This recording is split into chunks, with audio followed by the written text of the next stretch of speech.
Welcome to Burlap Teachers. Enjoy the video.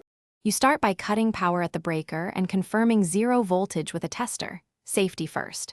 Once done, remove the existing switch and note which wire is the constant hot and which goes to the fixture. Make sure to locate the neutral bundle and ground. You should have the sensor instructions and tools ready: wire strippers, nuts, and tape. This first step prevents mistakes and prepares you for the wiring sequence that follows. Now you wire the sensor itself. Take each conductor slow and deliberate. Connect the sensor black lead to the hot line. Twisting and nutting the wires securely prevents loose connections. Then attach the sensor red lead to the load lead going to the light, ensuring insulation covers exposed copper. Next, join the sensor neutral into the neutral bundle. This lets the sensor power itself. Finally, hook the sensor ground to the box or ground conductor. Tight, labeled connections reduce future trouble.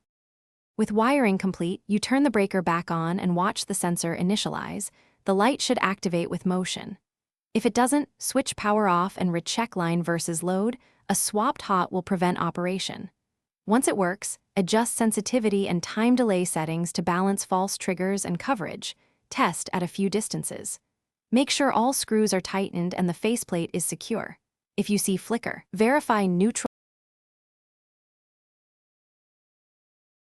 Thanks for watching. Consider subscribing if this video helped you.